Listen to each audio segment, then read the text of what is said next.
Πολλοί με ρωτάτε πού μπορείτε να βρείτε επιδοτούμενα προγράμματα που τρέχουν αυτή τη στιγμή. Στο παρακάτω βίντεο θα σου πω τις βασικές ιστοσελίδες που θα πρέπει να παρακολουθήσεις.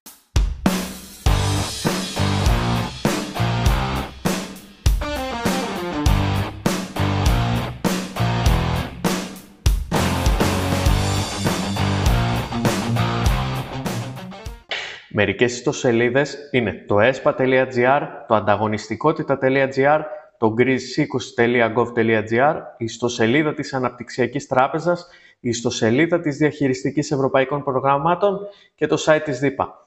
Επίσης, μέσα από την ιστοσελίδα του Οικονομικού Επιμελητηρίου μπορείς με κάποια στοιχεία της επιχείρησής σου να βρεις κάποια προγράμματα που είναι ανοιχτά και έχεις τη δυνατότητα να κάνεις αίτηση.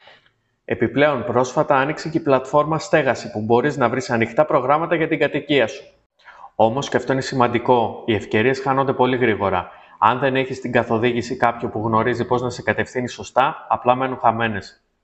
Η Γαρδίκο Συμβουλευτική μπορεί να σε βοηθήσει στην επιλογή του προγράμματος που σου ταιριάζει, να προετοιμάσεις το φάκελό σου και έτσι να αξιοποιήσεις κάθε διαθέσιμη επιδότηση. Αν θέλεις να ενημερώνεσαι για τα νέα προγράμματα και να κερδίζεις τον χρόνο και την ευκαιρία, ακολούθησέ μας σε Instagram και Facebook. Και φυσικά μπορείς να μας καλέσεις ή να κλείσεις ραντεβού μαζί μας για να δούμε αναλυτικά πώς μπορούμε να συνεργαστούμε.